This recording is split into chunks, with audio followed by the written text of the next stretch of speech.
BAPS Swaminarayan संस्था की दिव्य परंपरा के अनुसार कौपसी कुर्शी स्थित बीएपीएस लक्ष्मी नारायण मंदिर में पूर्णिमा के पावन अवसर पर भव्य समूह नित्य पूजा का आयोजन किया गया। इस अवसर पर सायंकाल आयोजित महिला सभा विशेष आकर्षण का केंद्र रही। उन्होंने बताया है कि भगवान स्वामीनारायण ने महिलाओं को केवल धार्मिक जीवन तक सीमित नहीं रखा, बल्कि उन्हें उच्च संस्कार, मर्यादा, शिक्षा और आध्यात्मिकता के माध्यम से समाज में आगे बढ़ने की प्रेरणा दी है। वक्ताओं ने यह भी समझाया है कि सत्संग से जुड़कर महिला अपने जीवन में आत्म विश्वास, शांति और सही दिशा प्राप्त कर सकती हैं।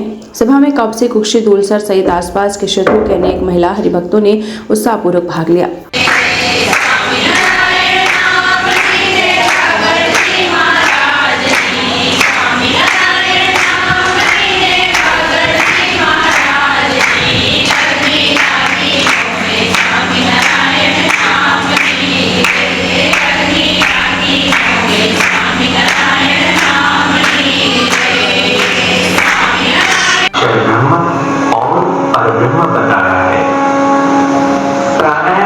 समय परब्रह्म श्री स्वामी नारायण भगवान एवं अक्षर ब्रह्म श्री गुणातीतानंद स्वामी जी एवं प्रकट अक्षर ब्रह्म महंत स्वामी जी महाराज की स्मृति करेंगे।